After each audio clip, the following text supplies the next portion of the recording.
making mode. I made a special mode just for map making.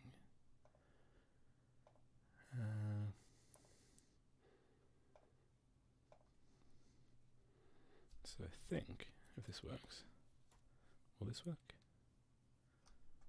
I don't know if this will work.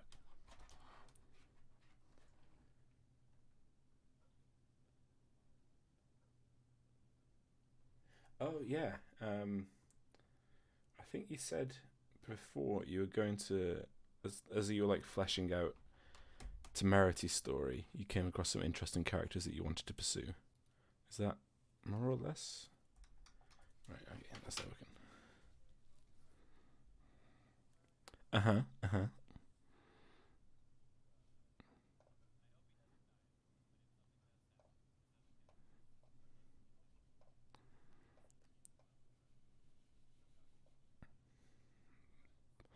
They could.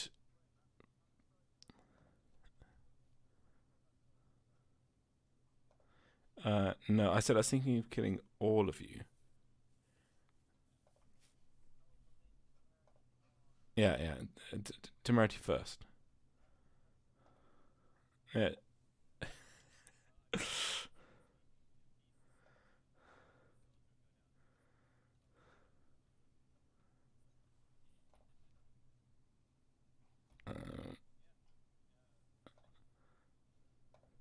He suddenly had to go on vacation.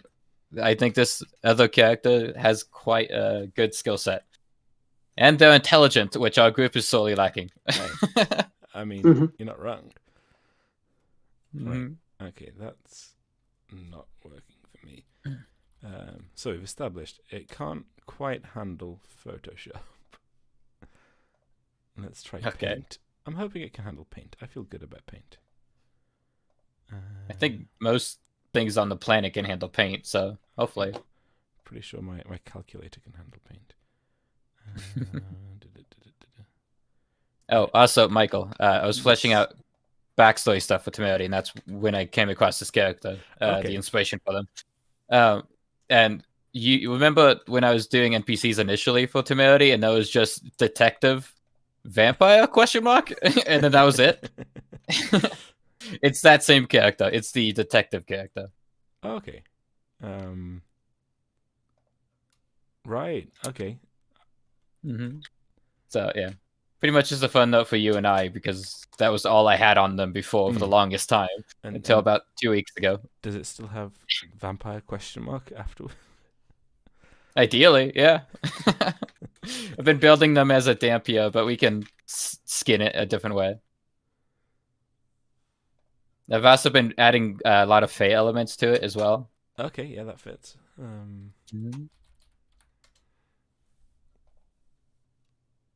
Yeah, I've been tying it super closely in the Temerity, so I think everyone will hopefully gel with them immediately. Right, close that one down. Okay, right. Paint just... I think I'm just being stupid, actually.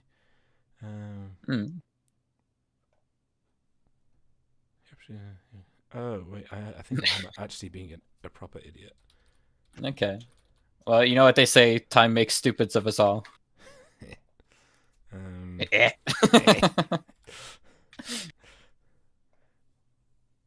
wondering if we'll get very many views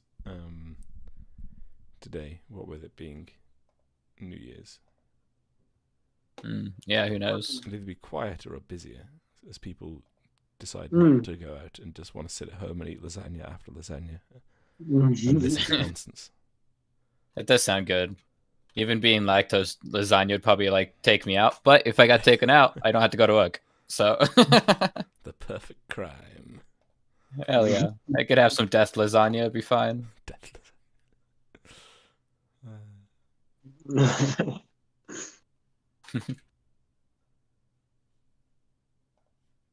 What are you using for the maps? So I'm trying a new thing called Incarnate. Incarnate. Yeah, I've used that. Yeah, which seems pretty decent. It seems quicker than the stuff that I've used before to just throw stuff together. Have you got Dungeon Draft? I do. I don't like it that much. No? I built the sewer and the vineyard in Dungeon Draft. Mm-hmm. And What about Wonder Draft? Well, I think it might actually be Wonder Draft that I don't like very much. Okay. Wonder Draft. If I put that there. Wonder Draft is the one where you can draw like world maps. Yeah. And Dungeon Draft's the one for like battle maps. Yes. So Like I found that Dungeon Draft pretty good. I liked the placing system. I found Wonder Draft to be a bit naff for doing cities. Cityscapes.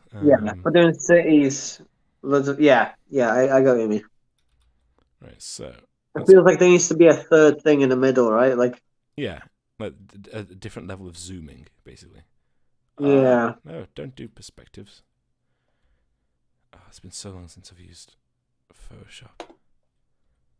I was always more of an Illustrator guy, anyway. Right, so to reacquaint ourselves, this is the map that I did. This was in Wonder Draft, actually, I think, Carl. Oh shit! Yeah. This is the map that I did for Aximundi's main continent area. So you guys are currently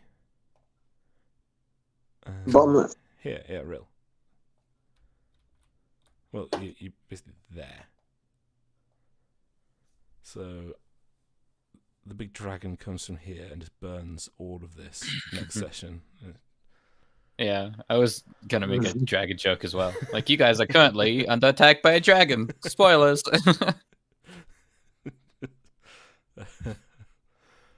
Oh dear. Sorry, I don't know why that tickled me so much. It's very stupid. Stupid is good. Yeah, so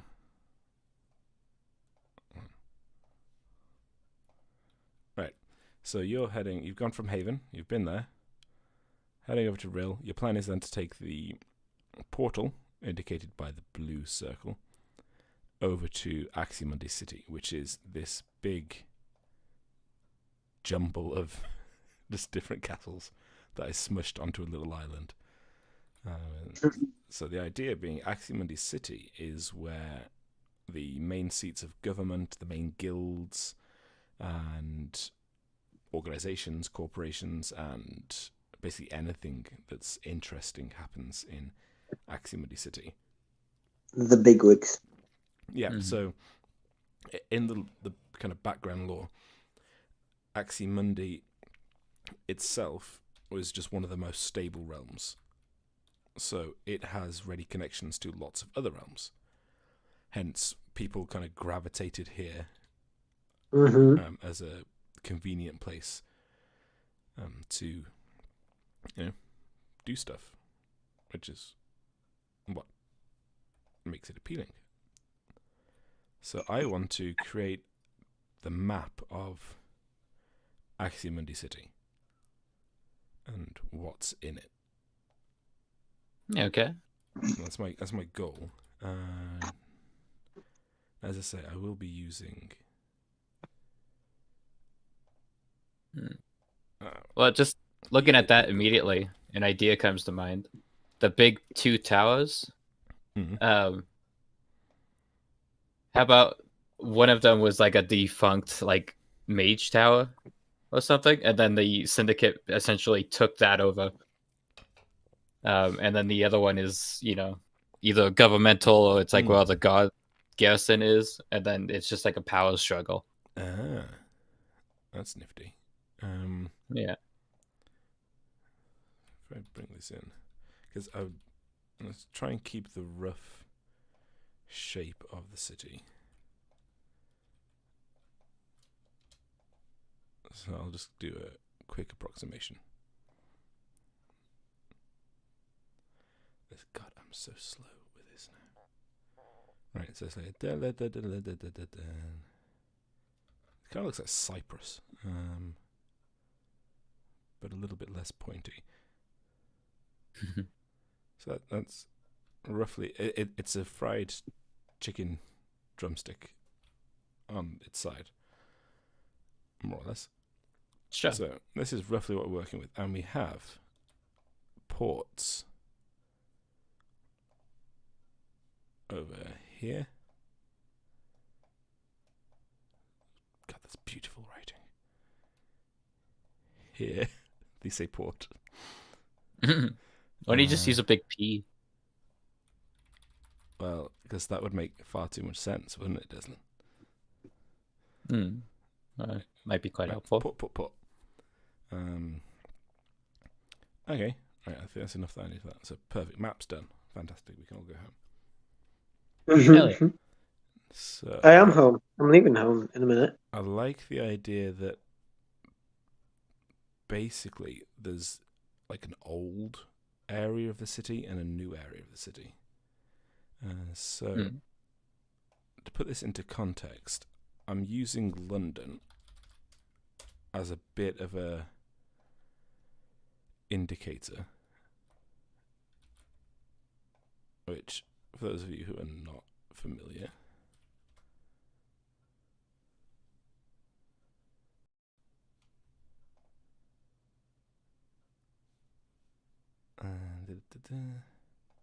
that should, yeah, okay, there's London. So one of the interesting things about London is it's very old, it's very big, and it's actually split up into lots of several different like boroughs and areas that used to basically be their own little towns and villages and cities. So you have some pretty modern areas, like over here, Canary Wharf. That's where a lot of the. That's where I pick a random spot. It's going to be inside, isn't it? Okay, yeah, so fairly modern. Quite pretty. But then you have the areas that I like and a kind of inspiration for Aximundi City. Oh, that's... What the hell is that? Oh, we have somebody in chat. Shifting to Wolf. They start with the book? Question mark? Good morning, guys, gals, and non-binary pals. How are you lovely people doing? I'm very well. Is that a corgi? It is a corgi. I like corgis. Corgis are good dogs. My belly too much. You what? I think one of us overate, maybe. All I heard was my belly too much. Yeah, I might have filled my belly too much. And this lasagna that you were complaining was too small. No. I had also a pack of crisps. Oh. And then some apple pie. And now I'm sitting here just watching you do this. Just contemplating what you've done to yourself. Right. It's got this really cool little graphic thing for St. Paul's Cathedral, and I want to look at it, but it won't let me. Technology. Stop. No, go away. Right. So, London actually is made up of... There's two different Londons. There's London, and then there's the city, which is the square mile, which is like this area. Oh, yeah. Thank you for following, Shifting to Wolf, !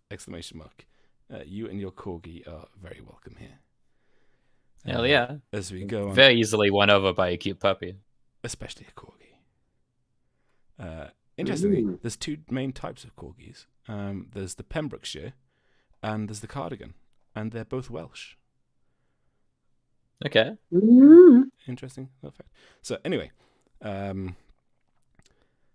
this part of London is the really old part, including, as I was telling you about before, the temples and the Inns of Court. So these buildings are all ugly and old, but if you go down, you get to some really cool old stuff. Like this church dates back to, I think, the Norman conquest, so it's coming up to 1,000 years old, the foundations. So about a year before you were born? Shut up. Shut up, you. And you got like the Royal Courts of Justice, which if you're ever in London, I just realized we're going to follow. Have a visit. Lovely old It's a gorgeous building. Yeah. Thank you very much. And then through here, Thank you. I built it myself. Shut up, Carl. That's why he had to eat the big lasagna. It was too much fun. So through the here, oh, and that's also a really good pub if you're ever in the area. Through here, these little unsuspecting alleyways all lead to interesting places. So can we go down this one? No. So you just have these big, massive edifice buildings, and then directly opposite them, if I can find one of them, you have just these unassuming little alleyways. Let me zoom in and find it. So I really like the idea that you can, like, what the hell?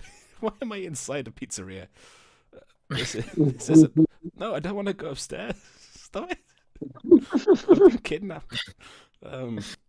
Okay, well, while you get your way out of this kidnapping situation, Shifting Wolf in chat says, I always swap them around, but I know one of those corgi breeds has a tail and the other often doesn't. Yeah, they often dock the cardigan, which is the lighter coloured one that was a favourite of the Queen, I think. Okay. Yeah. So, where was I? Essex. Oh, you're right. You can't go through it for some reason. So, you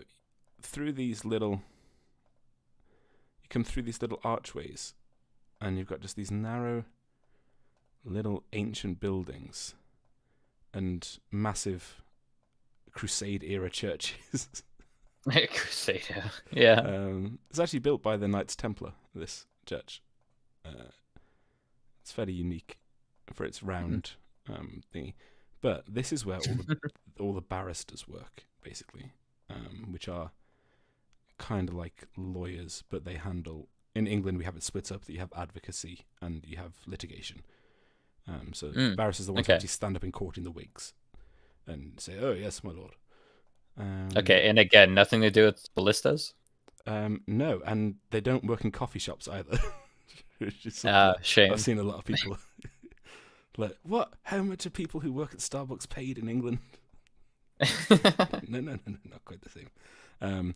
But you have like these old, I can't quite find the one I'm looking for, buildings. And so these used to be outside of what was classed as the City of London, because you weren't allowed to train as a lawyer in the city. You had to be outside of it.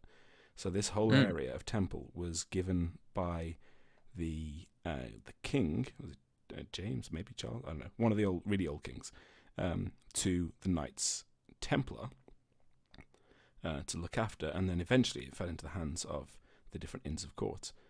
So there's like this huge history here, and it's just in the middle of this massive, busy urban metropolis.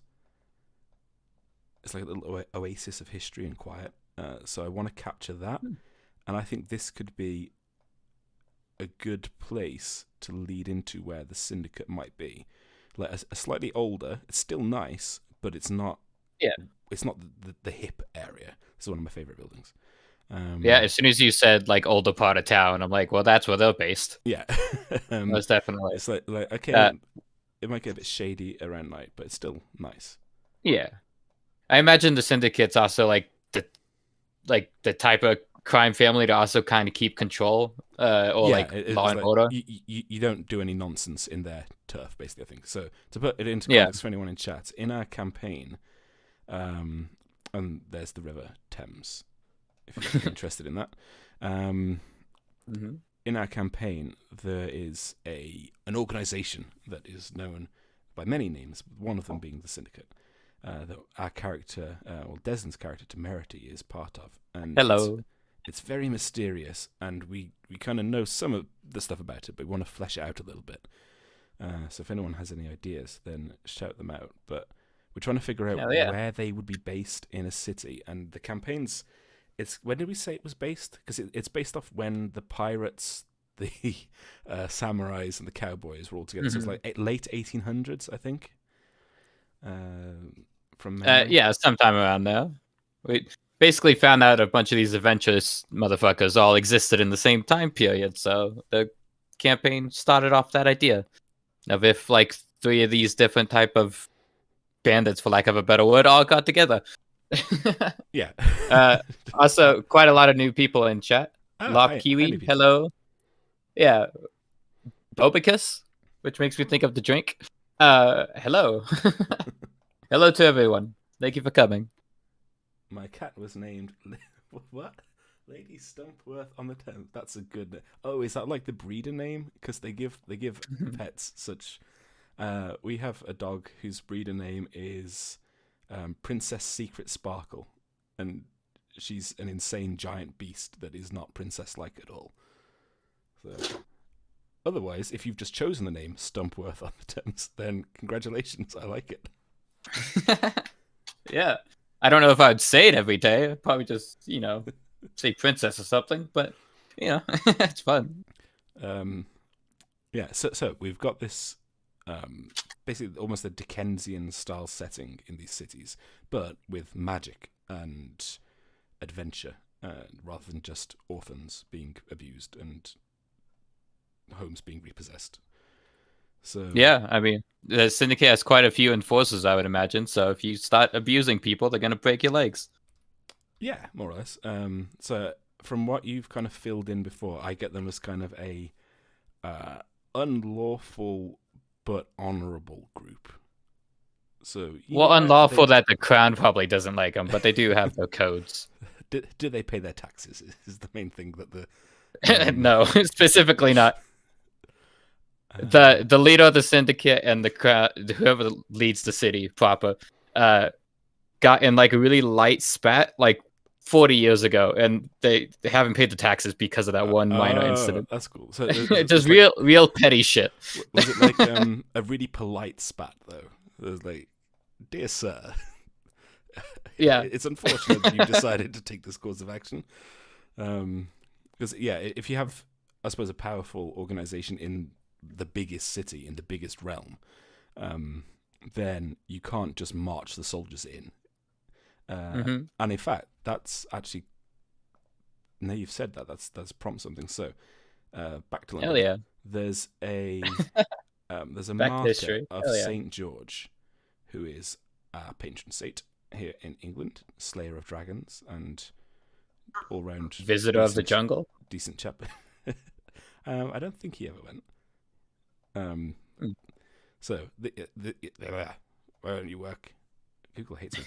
Anyway, there's this statue. I wanted you to see the other side because that's where the actual bit is. Yeah, it's got a cool dragon on top.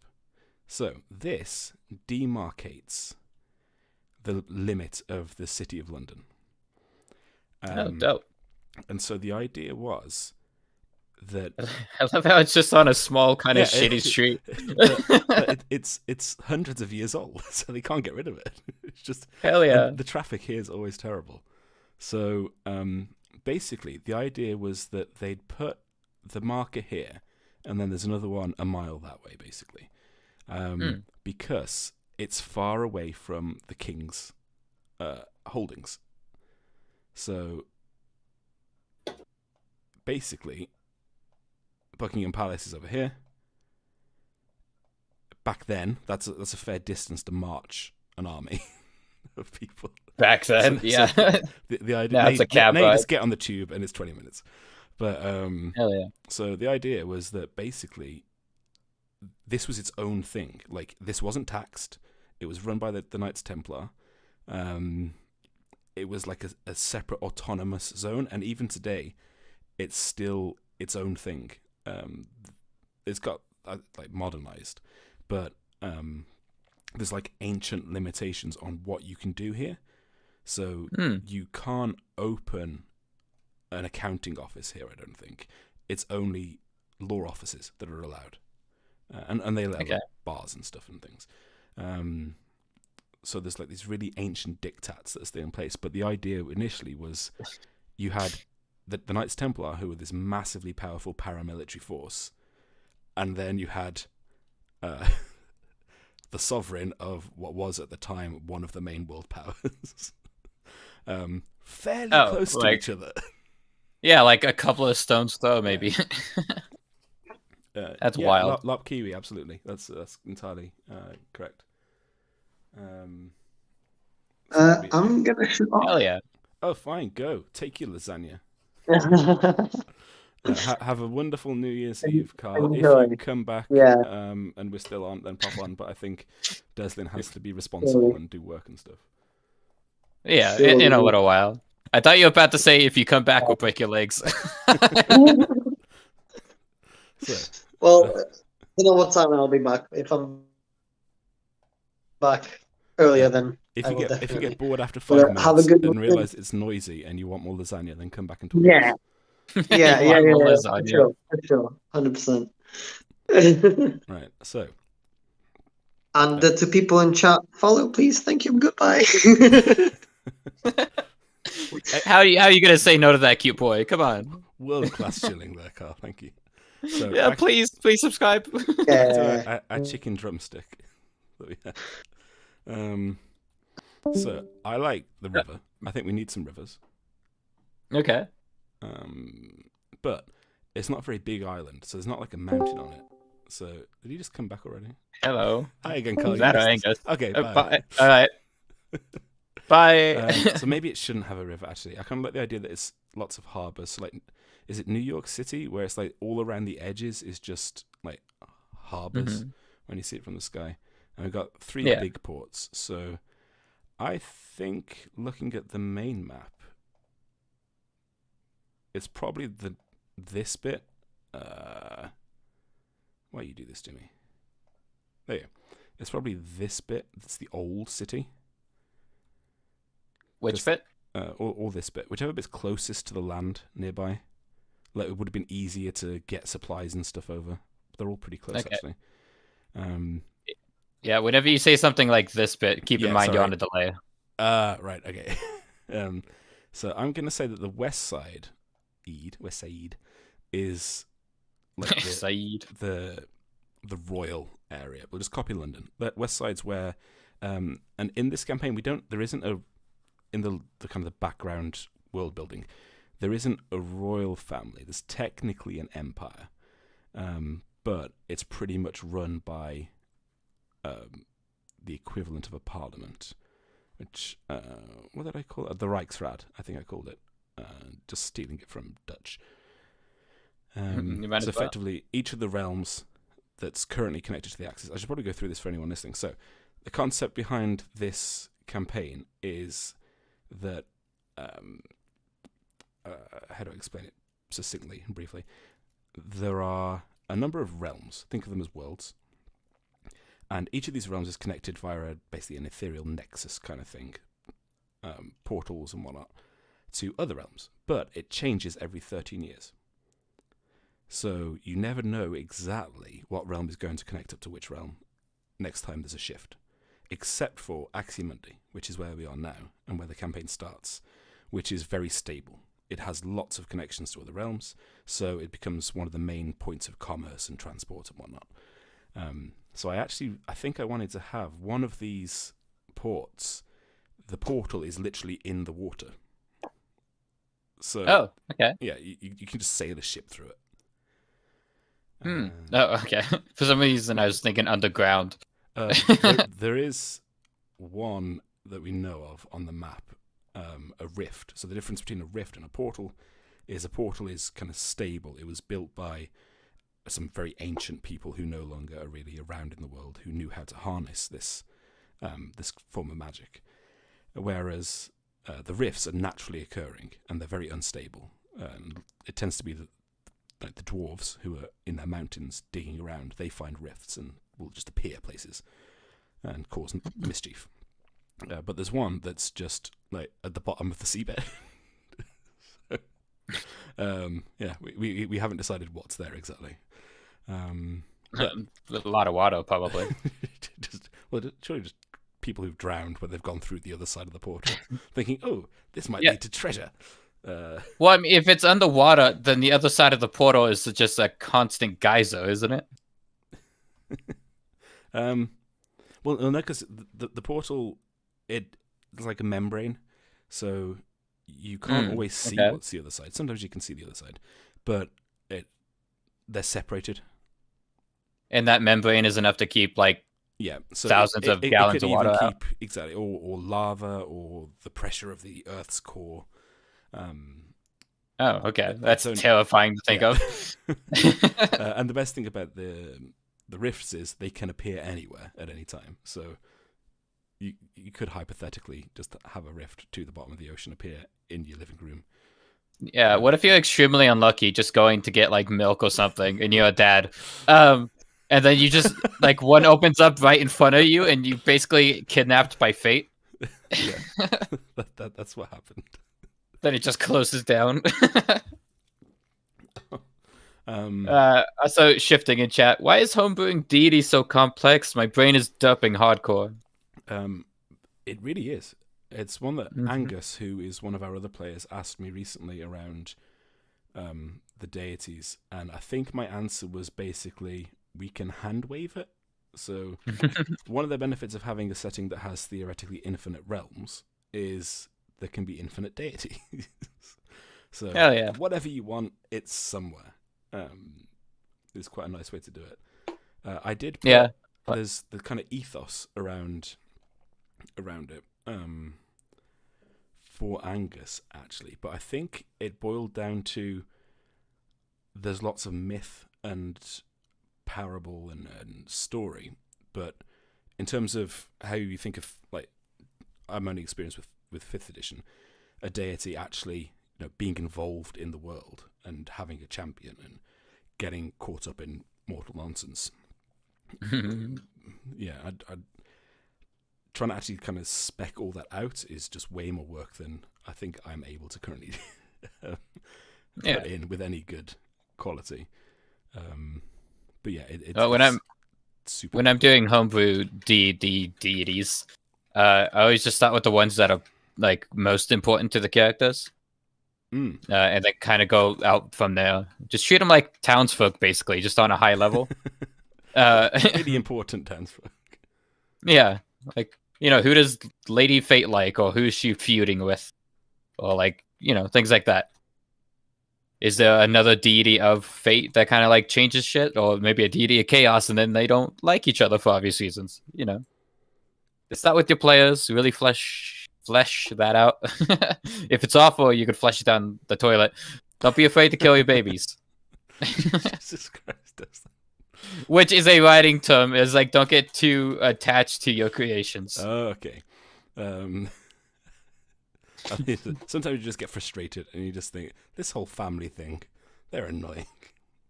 Yeah, I mean, I don't recommend doing that. Asking for help.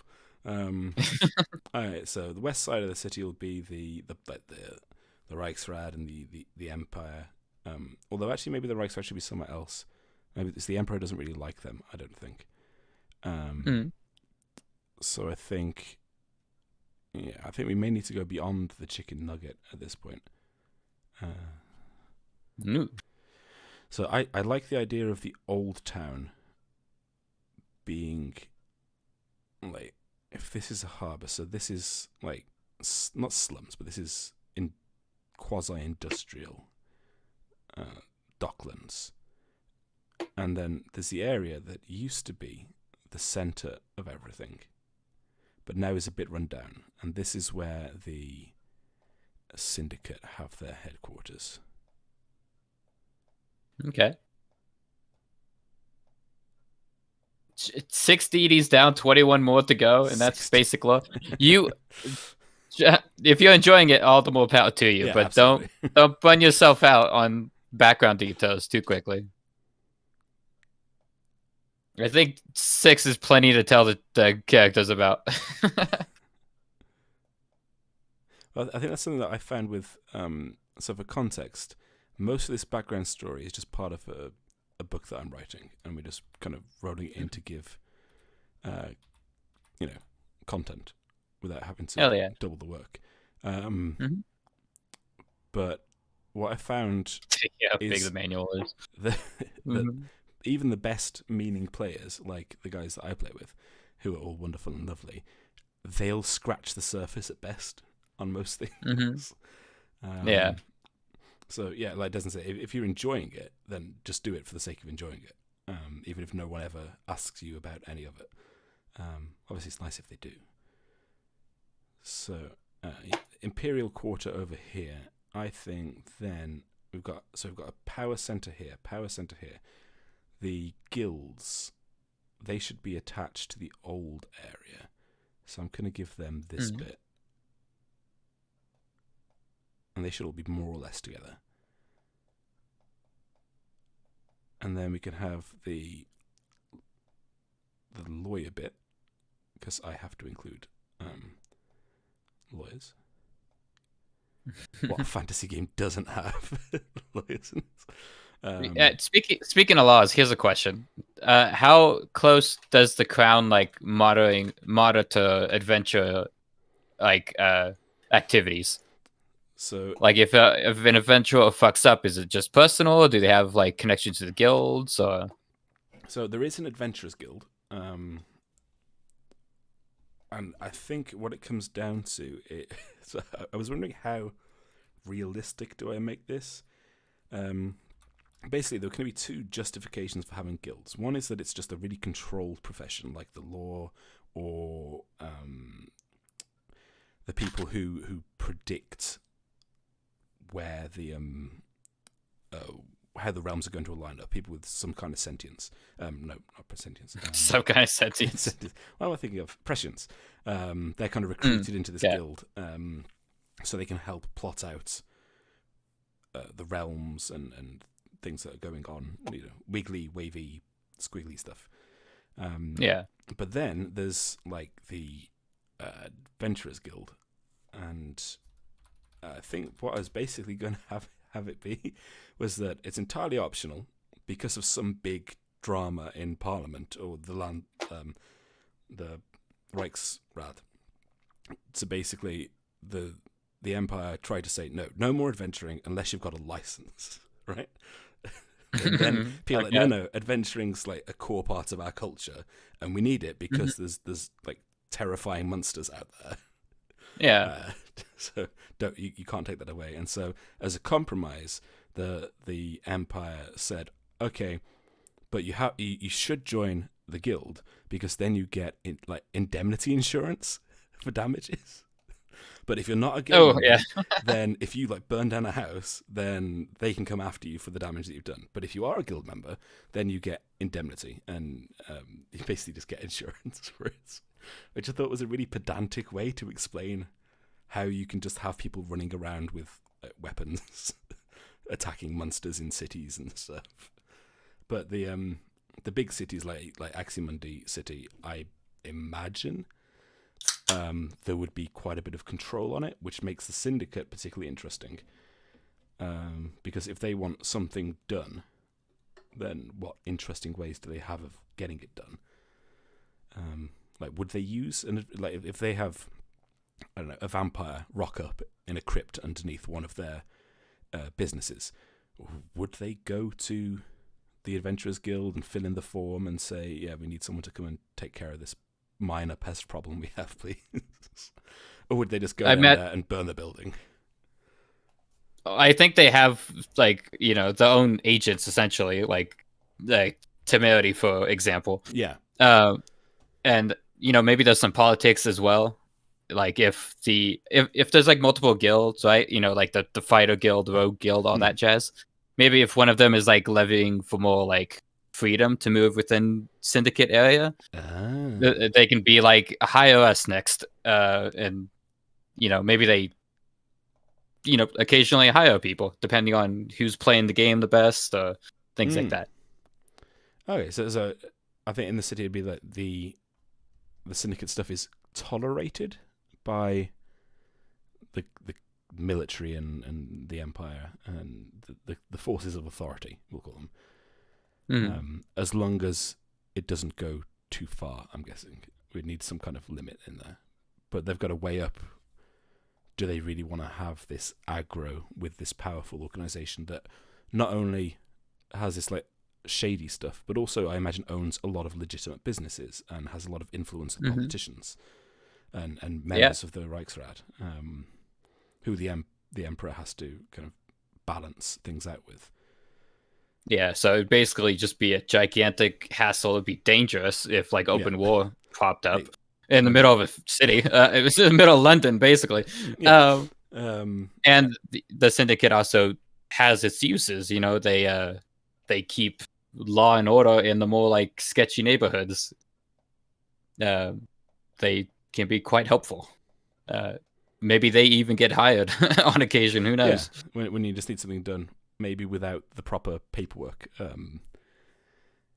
Okay, yeah, I think that's if you need to do something balance. sketchy but not too sketchy. Well, so I haven't actually designed the emperor of this world yet. I want him to just be some kind of you're never going to meet the emperor. Okay. He's just a force that exists. But I want the general consensus of him to be quite poor. Like, he doesn't really do anything, and he can't get the guilds under control. He can't get the syndicate under control. And to the average person, well, the syndicate's the ones that maybe are running a soup kitchen or something in the local slums because that's on their turf. Or they're the ones who might help someone out getting a job. Kind of thing. Whereas the emperor is just like this distant figure that doesn't really seem to do anything. So there's not like, it's fairly cohesive, but there's a simmering underside of tension between even groups that are ostensibly allied. So the military has allegiance to the emperor, but that's not to say that everyone who's high up in the military likes the emperor or thinks the emperor is doing a good job. So, right. So, yeah, bar area, guilds. Now, then we need, because we need the area where the portals are, basically. So this is like the grand center, I think. And I want this to be something that, if you imagine it that you were seeing it, it would be like breathtakingly impressive because it was built no one knows how long ago by entities that are effectively demigods or godlike in their power and the beauty that it would have. Okay. So I think that needs to be quite a big area, but maybe the actual portally bit is quite small. But then there's just like really beautiful gardens and architecture all around it. It's like a travel plaza. Yeah, it's just like a real center of the city. So you're just gonna write pool, like a gigantic pool, which would kind of just be a lake, really. Pool. Chlorine and everything. With a mouse. That says "gar." I could just use text, couldn't I? Yeah. Whoops. Beep boop boop. Okay. I'm gonna run to the bathroom quick. Okay. So yeah. It's definitely an interesting way to design a city. I've not done it like this before. And my plan is to then take my little rubbishy drawing I've got here and then go across into some proper map building software and try and get an idea of an actual playable map that we can use in our campaign. But I am not the best drawer, nor am I the best thinker of things. So what else does a city have? Mage Quarter. Military portals. I feel like the mages would actually. Where are the ports? One to the west, one to the south, one to the northeast. So we got a port here. Port there. Okay. I reckon the mages, I want to make them a bit more interesting. Instead of just having a circle or an area that they have, I want them to have basically a whole coastline that just stretches on. What you talking about? Where the mages would be. So I was thinking we could just in the other mage tower, I would assume. Yeah, we could just have like a stereotypical, kind of like I've done with the portals, like a magic, pretty area, like the one in Stormwind in WoW. But I think instead, the mages moved from their old mage tower, which would be somewhere over here, because they would have previously been a guild, but then they would have got pretty powerful. So, yeah, where the syndicate used to be, where the syndicate are now, used to be like the mage area of the guilds in the old city. But then the mages moved over to like a fancy shoreline establishment. But it wouldn't be that big because magic isn't that big of a force in my world. So maybe I'll just give them this. Yeah, that'll do. So that's like the magic quarter. Hey, magic guilds, legal system. Here's the question. Are there ley lines in this world? So ley lines being areas where the like magic is closer to the normal world. Well, I mean, if we're using ley lines like they are thought about in this world, they're basically just like currents that are like all over the world, and sometimes they intersect with each other, and then those are like ley line points, and those are supposedly more powerful. So maybe that's where they would have popped their thing. And then one of these ley line intersections eventually just drifted enough where the mages felt like they should move. That's a move to take better, to take better, opportunity. I like that idea, but I think instead of static ley lines, I think drifting ley lines. But I think I want to say that certain configurations of portals connecting in the realms affects kind of the magic being given off by this area, the main portal area. So every like 600 years or so, or over 600 years, it slowly moves. So because they need to keep like close to this area, they're actually in a really disadvantaged position because they have to kind of try and jam themselves in every so often and move around the island. So they have to have really good relationships with all the other powers, because they might have to say, look, can we have some space, please, in your buildings or in your area? And because it's their magic, they can like construct a building and then take it down 50 years later without too much trouble. So they're kind of like vagrants almost. Which probably really pisses off the Carpenters Guild. Yeah. And so like the Masons and the building guild, basically, how do they feel about the magic users? So magic isn't a very common thing in this setting. It's there, but it's not like most people won't know someone who can do serious magic, which is why when Melody in the most recent sessions, the deacon was saying about how if someone found out that she had prescience and could scry basically and see a bit of the future, they would probably come after her because it's such a valuable and rare ability. So I like the idea that they have power, but they've got a hindrance on it because they are dependent upon other groups in order to be able to use that power properly. And so maybe the Carpenters or the Builders Guild or whatever has said, okay, but you're not allowed to use your abilities on this island for anything other than your own establishment. You can't basically build anything on the island. Only we can, as part of their agreement to like let them use their space 1,000 years ago, and it lasts forever, this agreement. That's how they get you. Yeah. That's just elves playing the long game. Bunch of old. Well, that's another thing. We need a diplomatic quarter, because if we've got like representatives from all the different realms, firstly you're going to need a big parliament type building, but also it would make sense because the idea is effectively all the realms started separately. So you had a human realm, you had a gnome elm, you had a gnome elm, you had an elf, all the different really tiny tree. Yeah.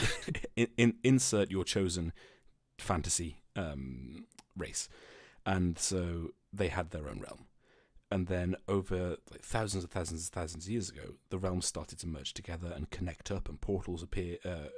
Rifts appeared, and then they got turned into portals, and then that allowed people to meet each other and trade and build cooperative or have wars with each other, like with unicorns. And so it would make sense that when they finally decided, I think it was about 10,000 years ago in the story, that Aximundi is going to be the central area. It was predominantly a human realm at the time. But because it's so important, there's going to be large populations of elves, for example, who live way longer and have different, aesthetic styles, different architecture, different cultures. So do you have an elvish district? Do you have an orcish district? So yeah, it's kind of like, how do we fit those in? Would those be in more residential areas, or would they be in the diplomatic area? Because the closest example I can think of is like Chinatown in basically any big city. It's not usually in the main diplomatic area. It's like an area where lots of people move to, and then brought their aesthetic and style with them. Here's an idea. Who owned Aximundi first? Humans. Who are the founders? Humans. Okay, so how about the majority of the city is like humans, but they have like a residential area where it's like your style of architecture is like entirely up to whoever owns the plot of land. Right. Okay. So like when they signed the deal, it was like, okay, everyone gets, you get this part, you get this part, you get this part, you get this part of this island. Well, I'm saying mix everything. Like have like a big neighborhood where like houses can change drastically depending on who's you owning have them. like an ancient tree next to like a dwarven like small smelting plant or something. Whatever whoever owns the property's personal taste. But this would be when they built it like thousands of years ago. So maybe that's quite a funny idea, that you could have like an orc who moved to the area and couldn't find anything that was like orcish in style that they liked. The only property that was available to rent was like a gnome's little house. So they just moved into this tiny little house. Okay, I quite like that idea. Like I'm moving to the big city. I'm gonna be a success. The only place I can afford to rent is like 6 foot tall, and I have to crouch. Yeah, and in these kind of like chaotic residential areas, I do imagine buildings can change like with different owners. Yeah. So it's probably like almost a tourist attraction to see all the different architecture like every other year or so. I like that. So I think what would have happened is, when they wrote the accord or whatever that says basically this is going to be the new capital realm, basically, they will have said, okay, each of the main, so there's a main human realm, there's a main orcish realm, there's a main, but there are like 50, 1,000 human realms, whatever number we can think of, but there's the main one, like the first realm where the humans kind of developed and grew or were planted, if whatever you're planted. Humans are weird, man. I suppose that depends in game as to what deity the player character worships. But so Nim is the main gnomish realm, like the original gnome realm, where the gnomes grew up on their own independently, and then from there kind of proliferated out, went to other realms, and then eventually met humans and elves and whatnot. Yeah. So Nim, the government of Nim, has property on this island. They were given so many acres of property. So they have developed a very gnomish looking area there, because it's the area that belongs to Nim. But then there's areas that weren't set aside and are just normal residential areas. They're not really affiliated with another realm's government. And that's where you've got the kind of hodgepodge mix of people just bringing their own like architectural styles. And yeah, so I like the idea that it's basically a tourist trap. and for the people who live there, it's really annoying. You just have these Yeah. tourists coming and gawking at their houses. Yeah, that's funny. I like that. So I think that should be maybe. So the main areas will have been around the portals, I think. So let's just say all around the portals is diplomatic. And that can include... Yeah. I'm imagining there's like a tourist insult called like those types of...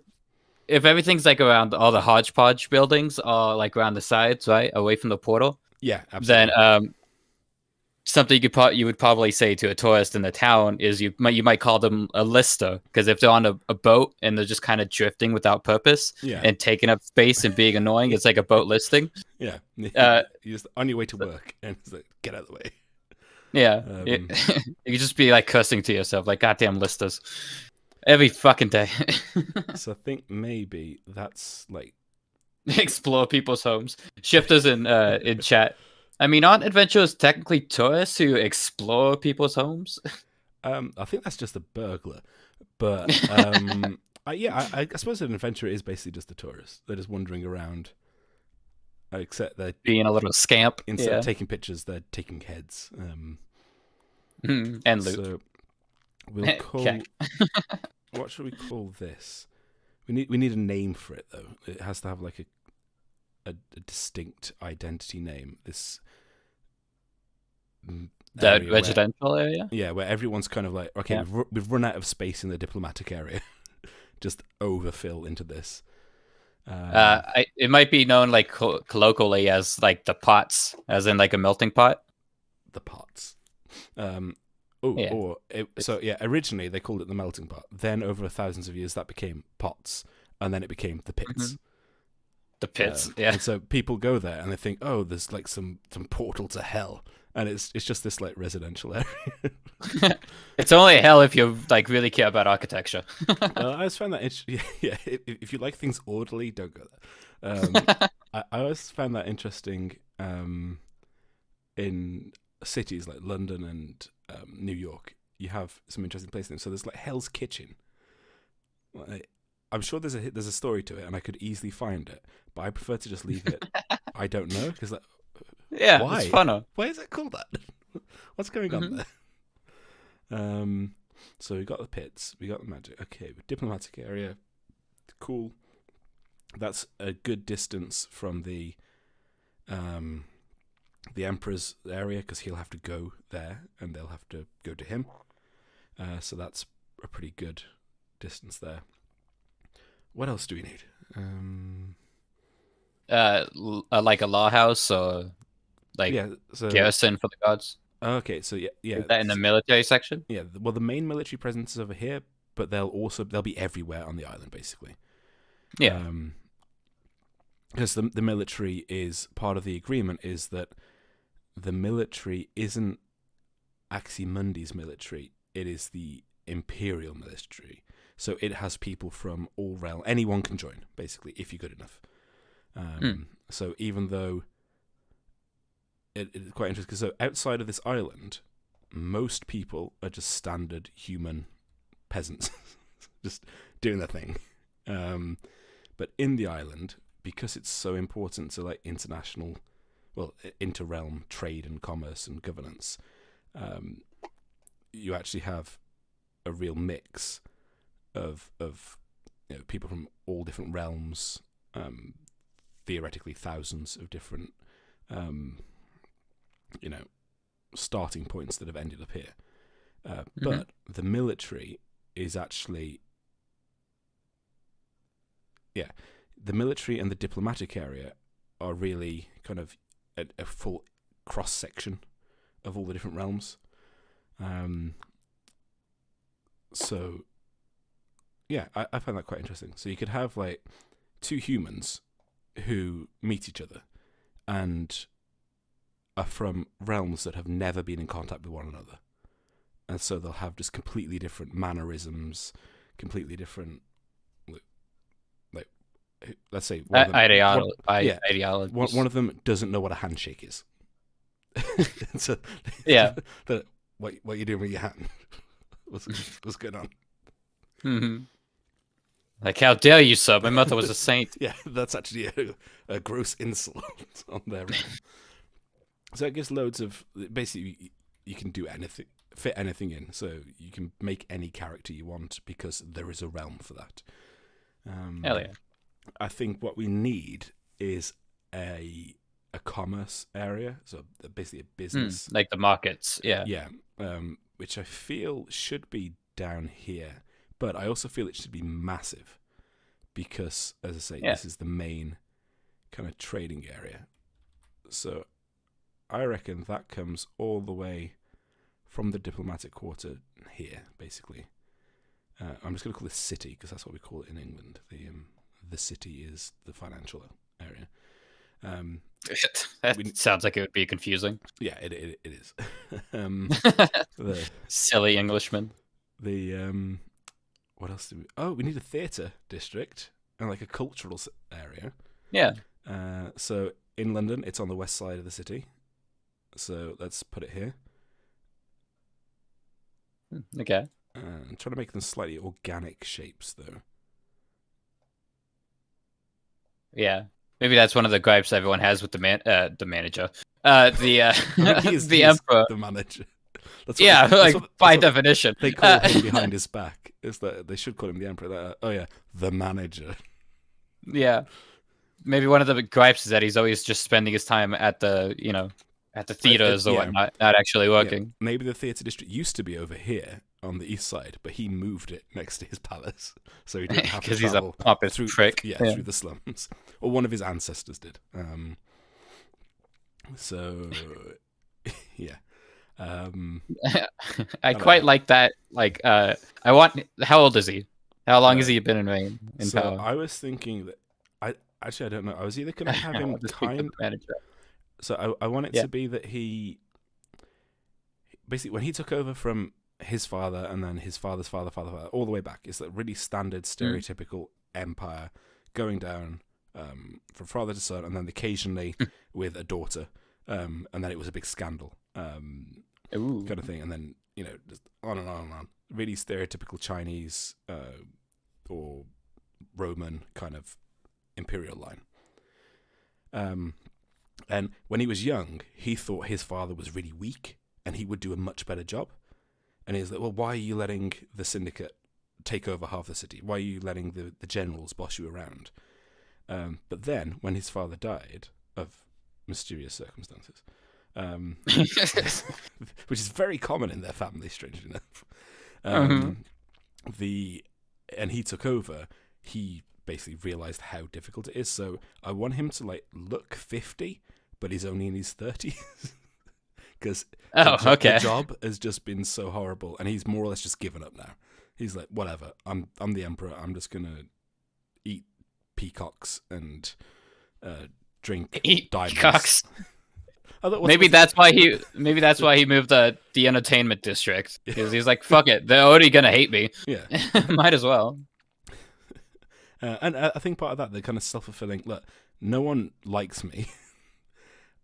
Why bother putting in the effort and fighting this fight when people are just gonna make fun of me behind my back and think I'm a lazy, spoilt git? I'll just go call me names. Yeah. So I do want to humanize him a bit if we do ever meet him. But basically, he's ineffective. He's weak, and although the empire is very strong, just over it. The empire is very strong at the moment. The emperor is one of the weakest it's been, but everything's running fairly smoothly at the moment, so no one really cares. They could just have a figurehead. I think that's maybe why the city area here, where all the financial and the banks and stuff are, maybe that's why that and the diplomatic area and the military actually are all subconsciously, I've drawn them bigger than the emperor's domain. Yeah, hell yeah. So are you figuring it out before you even figure it out? Yeah. I want to speak to the manager. Yeah. he just has angry middle-aged women just turning up at the palace, complaining about the bins not being emptied. This is making me love him, like, slowly, but I want him to, like, sneak out among the Karens and start yelling at the fence. He's like, I want someone else to manage, fuck you. He's just given up, so occasionally he just messes with people just for fun. Yeah, just some bits. Damn it, now I'm liking him. Yeah. What a fool. So, we have the... Hey, Shifty, what's the name of the Emperor? It's shifting to Wolf. You get to name the Emperor. What's his name? He's incredibly done with everything. He's just he's doing caveat, bits. this may, for the purposes of law, end up being a nickname that the people give him rather than his given name. Yeah, tomato. Nobody cares about him anyway. We can name him whatever we want. He has chosen as the name. That's what they call it. Give him a... But, what's his name? That guy lives in the palace. Yeah. That's part of his reputation. People don't give a shit they can't even remember his name. Oh yeah. But I forgot we had an emperor. It's like, aren't we ruled by a council or something? I don't know, man. Wait, did I vote? Fucking get back to baking. Did I vote? Right. So we got Cusco. Cusco. Yeah, I like it. As long as Kronk is there, that's fine. Maybe it is Kronk. Like it. Yeah, I like the thought of just a complete himbo being in charge, and eventually getting so done with it, he just becomes a snarky himbo, which is amusing because you need like a certain amount of intelligence to really be snarky. One of the things that I might actually legitimately put in the story is that currently there's a bit of a diplomatic spat because the emperor is annoyed at the fact that all these other powers have bigger areas than him on the island, and he's abusing the contract that the guild of like builders has with the magic users that they can't build on the island, right? But he's commissioned them to expand the island using magic, so that he has a bigger area. Yeah. And then everyone's like, "Can he do that? Is that allowed?" So that sounds right? Question mark. We have to stop him, but I can't think how we do it. So, and he's just really gloating, and so he just goes into like council meetings and just puts down a map with like beach resorts. Sketched out. I love this punk. I love him. What a dumb bastard. You take away all my power, I'm building a beach resort and a casino. Yeah. Right. So up here, I think maybe this is like the older residential area where like the aristocrats would have lived. The bit to the west of the diplomatic area. So we'll call this Fancy. It's like the Kensington, or the Upper East Side, or whichever one is the nice one in New York.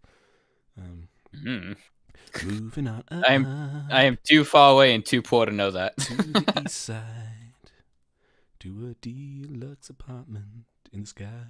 What's that from? The Jeffersons. It's from an old American TV show, which I don't think I've ever actually seen. So, yeah, fancy area over there. Theatre. What would go next to a theatre area? How violent are the shows? I'm just like, I'm thinking a jail? Death row? I don't know. Yeah, if you put on a really bad show, they'll just take you out and hang you. Oof. Man, if you can make it here, you can make it anywhere.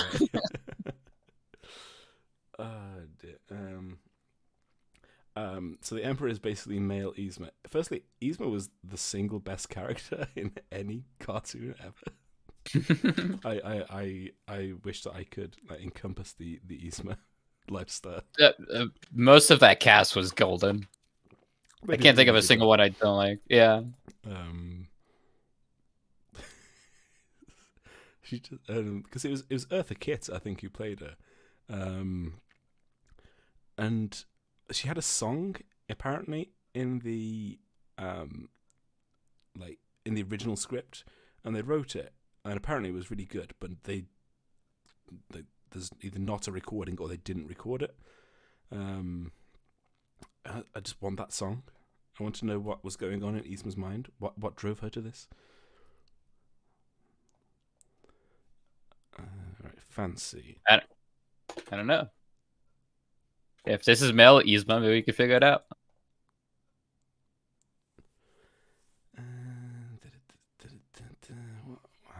What else does cities have? Right, let's go back to London and steal something from London. Yeah. When in doubt, steal from the world. Wait, I don't want to game capture. They have like a garden section. A garden section? No, you already have one. Is what I'm saying. Oh, okay. Oh, right.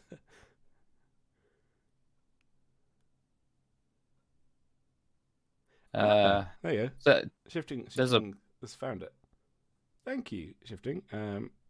I am happy to know that.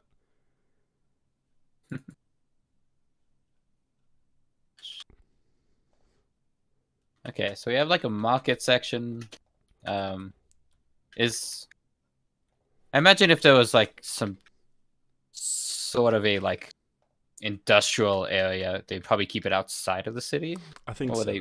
I think that's maybe the bit that where the syndicate now is. When the city was way smaller, that was enough for them to have the the industrial stuff. Yeah. But now it's been moved out, so yeah, now it's just it's just like on the other side of the lake. They just ship everything in. Basically, the island isn't self-sustaining. It's actually quite bad. Is there like a renowned library or like academy or schooling district? Yeah, we need like a university quarter and a religious area. Good thinking, Batman. Right. Let's put that back into the shops. So I think I'm picturing Temerity on the job before he was murdered. Just like surprising somebody and that somebody saying, "Oh God, it's Batman!" Just dropping down from places, growling at people. Growling. So I think the university quarter should I think maybe the university should be split up actually, like a campus university or a city university. So it's actually just all these little gaps has got these old buildings that have been taken over by the university, and no one really minds because it's the university. They're not really a power. They're kind of a buffer, I think, maybe. So if someone doesn't, and I imagine the syndicate's got pretty good relationship with them. Yeah. I mean, given just Temerity's attitude so far, he's all about protecting the little ones. Sometimes the little ones could be students. Protect those who can't protect themselves. Yeah, I'm putting uni, but I suppose it means all kind of educational and research areas. General education. Okay, and then we need a religious quarter. So I think we've kind of got a line of the like authority powers going from west to east, and then the smaller forces like the guilds and the barristers and the mages, the university, the syndicate, kind of spread around and focusing in on the south here. So I think the religious institution should maybe be like continuing this line, and I think it should also be quite uniform. Like everything else is really organic, but this was just built like as a priority and given as much space as it needed. Don't know why I'm putting little corners on it, but yeah. And so fancy. Yeah. Fancy. Yeah. Shifting in chat. Well, I'm gonna head out. Too tired to stay awake any longer. Have a good one. Thanks, Shifting. Shifty. If you're interested in seeing this world play out, then we stream the game on Tuesdays, around 8 p.m. UK time. So pop in if you're about. We'd like to hear what you say. Okay, so this is the religious quarter, and I think it had like the human versions of the deities as kind of the main bit, but then with like areas for all the main religious groups of the various realms. This religion This religion area looks like a Yu-Gi-Oh card. With just religion written on it. Oh no, he's played the what is it? The white blue-eyed dragon. The blue eyes white dragon. White dragon. What can defeat that? I know. Religion. Yeah. It's the entire district of this very important city completely devoted to Yu-Gi-Oh. Well, maybe that's how they settle like religious strife and conflicts. They just have Yu-Gi-Oh matches. Hell yeah. And then we need some kind of buffer between the military, because I imagine the religious people and the military people might not get along too well, considering that this is where the prison would be and where they would do the executions and stuff. Ooh. Yeah. So what could buffer the two? The uni wouldn't want to be near the military either. And the military in this world, it's not like a pointlessly aggressive military. It's like an elite, like honorable, ancient institution that people probably prefer and respect more than the emperor, at least. So yeah, I don't know what would go in between. Well, what would happen in the law? Okay, so the realms meet each other. There's war and strife and starvation and all sorts of bad stuff. And then eventually they all either die or get tired of fighting. So they make peace and they decide, right, this realm that's the most stable is the logical choice to be like the center of everything. People aren't happy because it belongs to humans, so there's concessions made. But when they're kind of putting out, and bear in mind, all of this planning, all of this discussion and diplomacy would have taken like millennia to sort out. Which is particularly interesting when you think of the average human lifespan. Like, this was a project that when you started it, your great grandkids probably couldn't be alive to see it finished. So that takes a particular kind of person, I think, to do that. So it's very much aimed towards higher ordeals than perhaps it is now. So the religious groups would have said, well, we want a good spot. You know, we don't want to be in with the government, but we want to be in a central location. And then they would have gone, okay, fine. But fine, you bastards. Fine, just go. We've got to sort out like the military and stuff. And then the military would have taken this position. Why? Why is it advantageous to them? Is there a portal nearby? If there isn't, I might put one in. Oh, yeah. That's the one where the it's like in the water. Yeah, it's right next to a fort, a big fort with a portal. But I think maybe I might put the wait, where am I looking? Yeah, if you put the portal between the fort and the military, then they want to surround you the can portal. just sail a ship through. So that's a way for them to just move. Keep an eye on it, and maybe that portal connects up to the main human realm, where most of the initial military force would have come from. So they could basically made landfall. Yeah, they could sail through. Right, first place they say, that's where we're building our fort. Don't care what anyone else says because we have the swords. Okay, I like that. That seems like a sensible thing that would have happened.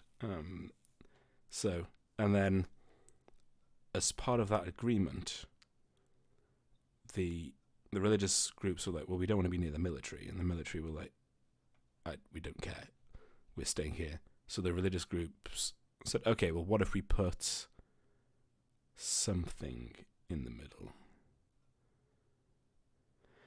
A forest? A bit of a weird thing to have in a city, but maybe they just didn't want to see the military be like forts. And they thought, oh, we've got a really good view here, and then the military just started building castles and fortifications. Yeah. Oh, right. Let's just plant some trees so we don't have to look at them. Okay, so it's like a natural park. Yeah, like a given over to, and pretty big. Yeah, it's pretty big, but also if there's if there was a military base right next to like the Central Park in New York, I don't know if I would go to that park. Just you're just walking through the park and you just hear the sound of chainmail and plate mail rustling towards you. Oh God, I've walked into a live fire exercise. Yeah, oof. Is there any like large scale war or anything going on? So at present, at the time that the campaign is coming in, we're about a year away from the next great shift. 1 year or 18 months, I forget. So there isn't currently a war because no one wants to commit forces when they can lose access to those forces. So yeah, one thing that always happens every time there's a shift is basically the more warlike cultures, so the orcs, the unicorns, and factions of humans that are aggressive and so on. As soon as there's a shift, there's always a war. There's always a big fight because new areas become available, and there's also realms that aren't populated, so they can go and be claimed. So there's always a war every time there's a great shift. So that's every 13 years or so. So the military at the moment is building up in preparation for that, and they're worried about. Right. Okay. Here's a thought. What if there's like an entire cast of people that are homesteaders, that are like settlement makers? Because then they're perfectly aligned with the religion and the military people. Ah, clever. Yeah. So that entire area is just to prep, basically. There's the Colonist Guild. Which are the ones that use the acorns when they go and settle an area, basically. The magic fey acorns. So yeah, that's very clever thinking. Well, thank you. I like being praised. I'm trying to make sure it doesn't sound patronizing, but that's actually a really good idea. Not that your aren't good, but that's a particularly good one. I've spoken to British people for a long time. Most of the time I could figure it out if they're trying to be patronizing or not. Colonist Guild, perfect. Mm-hmm. Yeah, they've just got this, and that's where they do their training and their kind of school for the potential colonists, and then they get sent out to new realms to go and basically homestead, like you say. But sometimes there's war because in the portal area, there's portals to like hundreds of worlds, and so there's a huge military presence there because, like next great shift, one of those portals could lead directly to like a hyper aggressive faction of pirates that have just taken over a whole world, and now have a direct route into the main city. So okay, here's another thought. With that said, in the Dragon Age, mythos, there are these things called Grey Wardens, and they basically get like a special right of conscription to like just pull anyone from anything, basically with like little explanation. Because the Grey Wardens are all meant to like beat this thing called the Blight, which is like the super plague with zombies. Oh, okay. So they get top dog status if they need people. Okay. They're like above. They're a law unto themselves, basically. If they need to do it, they just do it. Yeah, but I say that less to focus on the people themselves and more that ability to like gather everybody. Yeah. So everyone in the diplomatic circle there. They probably have their own guards, right? But Yes. there is a law. Like if you want a thing here, if we get invaded, you have to work together with all of your neighbors. Yes. Like there's matter no how ifs, much you ands, or hate buts. them. Yeah. And yeah, that's so. I think maybe I need to create an organization that's actually got buy-in from the emperor, the military. It's probably part of the military, but basically everyone accepts the authority of this organization, but they don't get involved in anything except for defending the diplomatic quarter or the gardens inn, so the portals area. Yeah. And that's, so they don't have a lot of power outside of like wartime, but when it comes down to it, yeah. So I'm just gonna make a note of that actually. So faction with total authority to defend the portals on Aximundi City.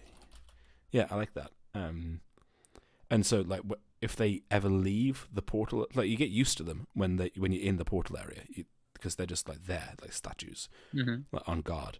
But if you ever see one outside of there, it's like, oh crap, what's going on? Why is this person here? Oh god. Yeah, I mean, as like a townsfolk, you'd probably be really worried if you saw like a squad of them moving around. Yeah, it's like, because like, are they expecting are they expecting a portal or something? Like, do I need to go home and board up? And they could be the ones who like deal with rifts. So when a rift appears, they like send out a squad to go and secure it, and they're like the ultra elite military force. Yeah, I really like that idea. That's 2 good ideas in a row, Deslin. You're on fire.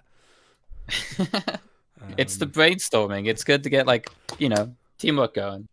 Oh yeah, I would have spent hours just thinking about one of these areas if I was on my own, and never would have got this far because we've nearly filled in the map. And we have a bit doing asshole as an emperor. Yeah, we've filled out the emperor. We've filled out the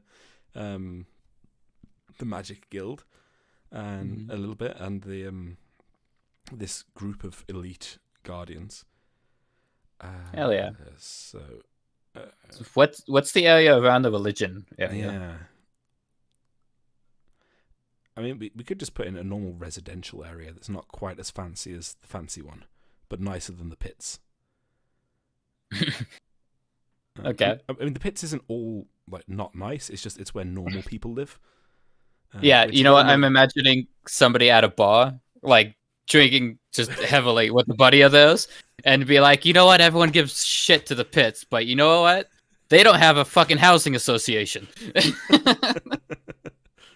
The nicer area, it's pretty well controlled, but we can do what the fuck we want here. Put up with neighbors, and so yeah.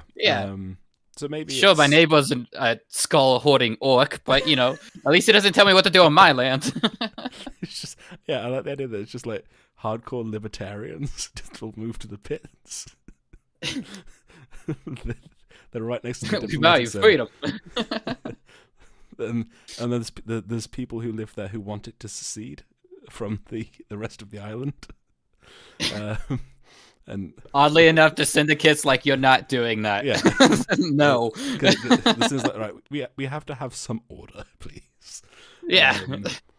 But because they're just normal people, they're not like just cracking down on them violently. They're more so like sneakily trying to just make it clear you should probably just stay on the island. But then when the people on the pits, the separatists, when they figured out what the emperor's up to, expanding his domain, they want to do that themselves.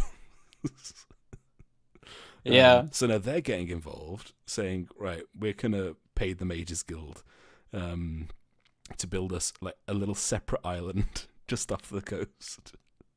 And then the military is saying, no, you're not. You know what? No, you're not. You know what's great about the general populace of pretty much anything? It almost always sucks. So I imagine the syndicate, the government, and like the military, they all kind of like each other because they control everything. Yeah, they just keep the peace of not chaos. Like nobody wants war to act up. So Maybe sometimes the military is even like, "Yo, syndicate dudes, there's something you should look at over here." Yeah, Be like, "Okay, gotcha." Sending an unsigned like letter over to the Mm-hmm. syndicate. Like, you may want to take a quick look at this. Yeah. Just an idea. But also, it's an island that can't sustain itself, is a prime target for attack, and every 13 years could be destroyed. It's incredibly expensive. Why do we live here? Yeah, exactly. So you're going to get some slightly quirky people. Yeah, everyone's just a little insane. Like that makes so much sense for the syndicate, though. I mean, you know my NPCs for that. I like to think also that everyone who lives in like the normal part of Aximundi, and just like farmers and maybe how they have a little business, or they're just normal people with families and friends and hobbies. They hate people who live in Aximundi City. Bunch of weirdos, I swear.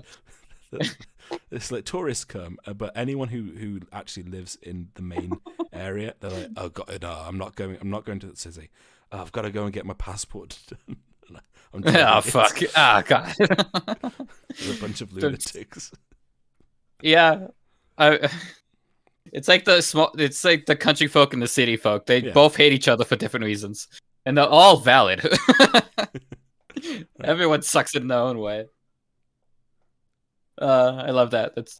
That's dumb as hell and incredibly believable. Right. Residential area. Okay, I think that's the rough outline done. Yeah, good job. I think anything else can just be slotted in around. The dental area. Yeah, they're really into their tooth care there. Yeah, well, good. It's important. It's based on London, but certain things are just not the same as London. I mean, yeah, probably. I heard that was just a stereotype, and most people have really decent teeth, but it's just a base by base situation. It's I think it depends on kind of what class you are, because I have really bad teeth. Oh, well, likewise, my dude. So, yeah, I'm happy with that. I am going to save it because I don't want to lose it. So, map of Aximundi City. So, in my Aximundi folder, save. There you go. So what I want to do now, I'm aware you have to go at some point. Mm-hmm. Right, where was I? I think we lost our. We had quite a few people join, didn't we? Like 3 people joined in the first 20 minutes. So yeah, that's nice. Nice to show that we're flagging the algorithm a bit. Right. Let's. When do you have to head off? 13 minutes max. Okay, yeah, I won't bother starting up the mapping software then. Yeah, okay. Yeah. It's also nearly midnight here. But yeah, I'm pretty happy with that. I think I can work this into something cool. So, while I've still got you, the syndicate area. Mm-hmm. You've mentioned like speakeasies before. No, yeah, definitely. So I'm just putting up my notepad over here with there. So speakeasies. Who dares message me? Like not. I'm trying to think what other. It has to be a mixture of things, like a real. A mixture of what things? Like, what are you talking about? Yeah, I'm trying to think. I'd like it to be like a little microcosm, like almost a city within a city. So okay, there's a bit of everything there, and it's all just run on slightly different rules because it's the syndicate's rules or the syndicate's influence. So even something like, and you obviously can provide influence here because it's the syndicate's thing, but like housing laws would be different. Maybe maybe the syndicate is actually like the main landlord in the area, and they maybe that's how they got so powerful. Yeah, and so, yeah, they used to be quite small, but then they got tired of like slum landlords, and so they started buying properties, and then maybe persuading the landlords they didn't like to leave the area and to sell them their properties for a good price. Yeah, shape up or ship out. So there's that like underlying, yes, like the people who live there never forget that the syndicate is ultimately an organization that's willing to do violence to get what it wants, but it tries to win hearts other ways because that's easier than trying to just scare everyone into doing what you want them to do. Yeah, not to mention more cost effective, because if somebody dies, you have to train them again. So, and it also doesn't piss off the other factions as much. Diplomacy is difficult, but it's by far the best option. So what does that, like, within the syndicate's area that they control? What does that diplomacy look like? How do they? That might be a good idea, actually. So how do they keep good relationships with the military, for example? Well, they almost take over for the military, because like if like a murderer is running around, the syndicate has people to figure that shit out and get it under control. Yeah, so basically helping with crime, but the wrong kind of crime, the chaotic crime. Yeah, and everyone can have a little bit of a crime. could there be something around recruitment? So, like, the syndicate has people with very specific skills. Maybe the military has like off the books groups that they want to have those skills, so they send them basically to the syndicate to learn. Oh, to like almost as a type of training. Yeah, it's like a cultural exchange program. The military teaches someone from the syndicate about like strategy and logistics, and then the syndicate teaches someone from the military like subterfuge and sneakiness. Yeah.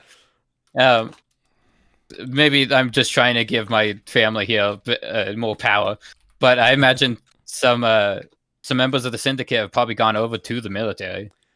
And maybe there's a bit of like nervousness in the military because maybe one of the people who came from the syndicate has recently been promoted to like a reasonably high position, and people are like, okay, well, where's their loyalty actually lie? Because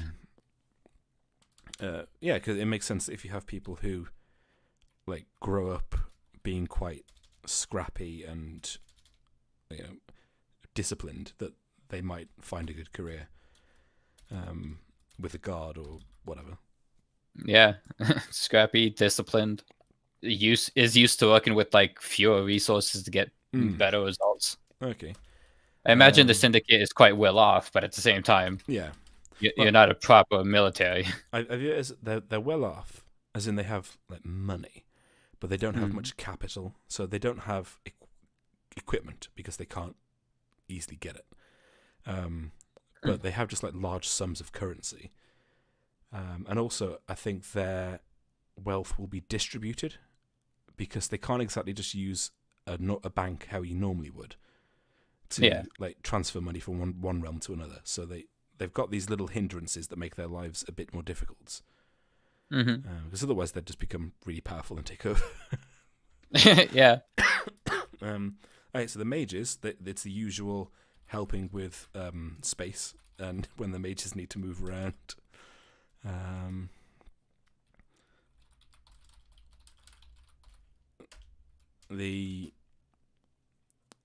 What other groups do we have? We have the religious group. What, they have like strained relationships because the religious group don't approve of what they're doing, but also they understand that like the syndicate it's better the devil you know kind of thing. Like they'd rather have organized crime than disorganized crime because disorganized crime hurts innocent people. Everybody. Yeah.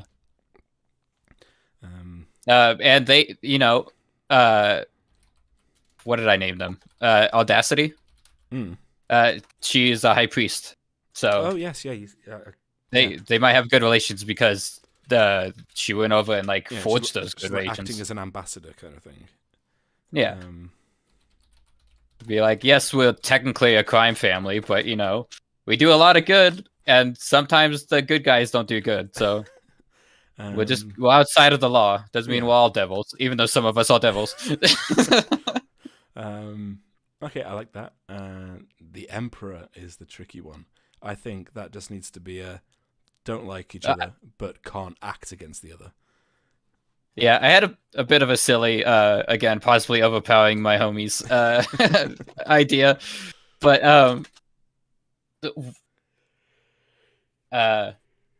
okay, I've lost the wording. I'll get back to it later.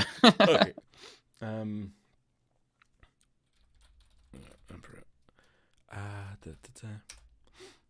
Okay.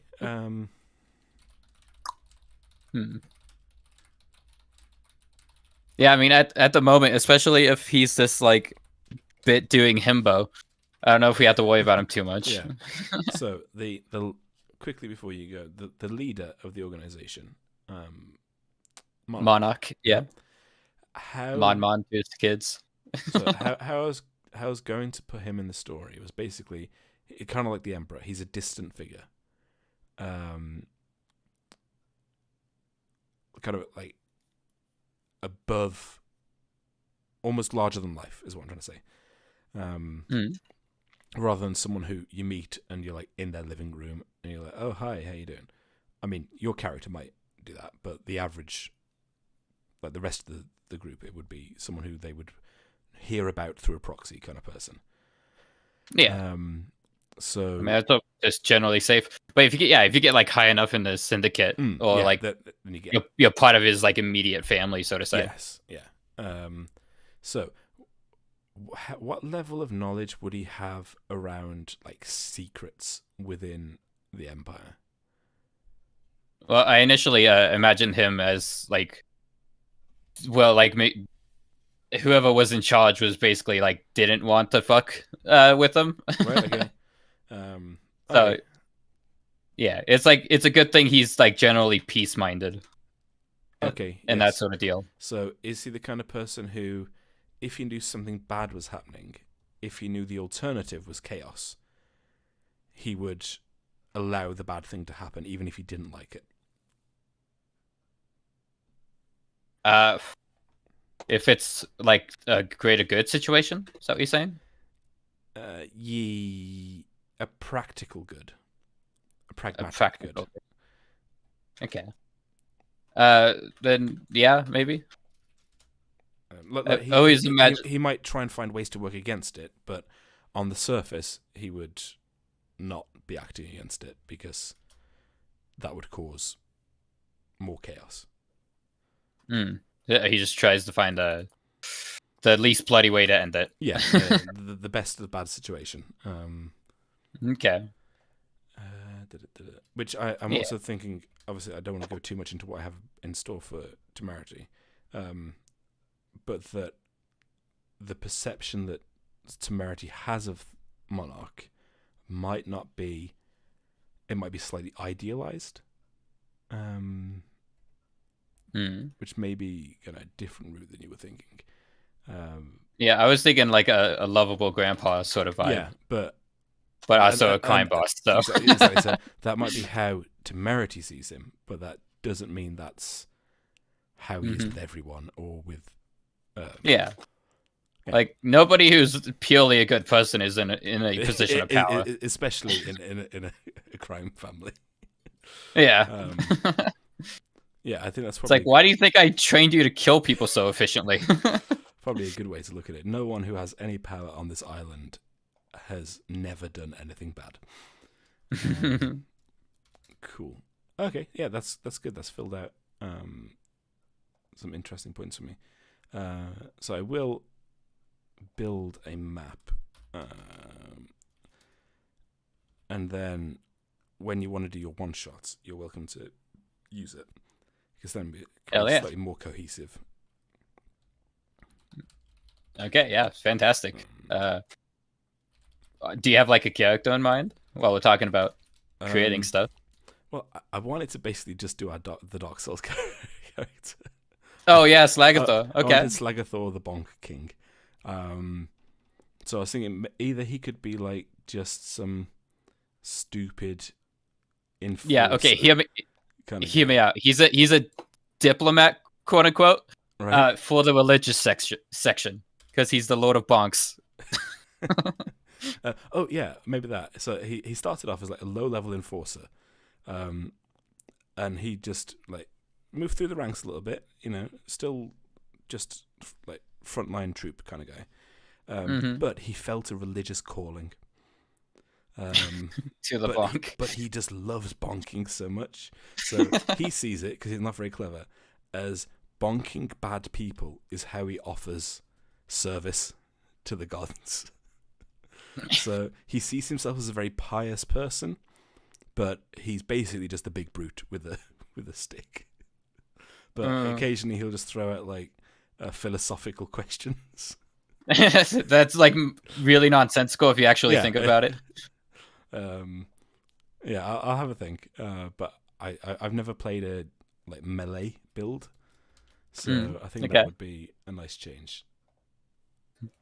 Yeah, I mean, there's so many fun melee builds out there.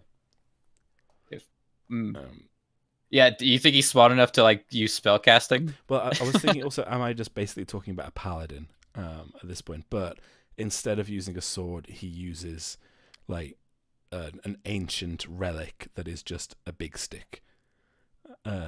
He just goes around smacking people about with what is effectively a 2x4 that was like 2x4 from the casket of his god's shoes or something. I don't know. Nobody knows if that's actually true or not, but it does seem to be really strong. But it's got magic, it's got holy power, and it hurts when you're bonked with it. So okay, I'll have a think. Yeah, maybe he's like oddly charismatic for being just kind of like this stupid strong man.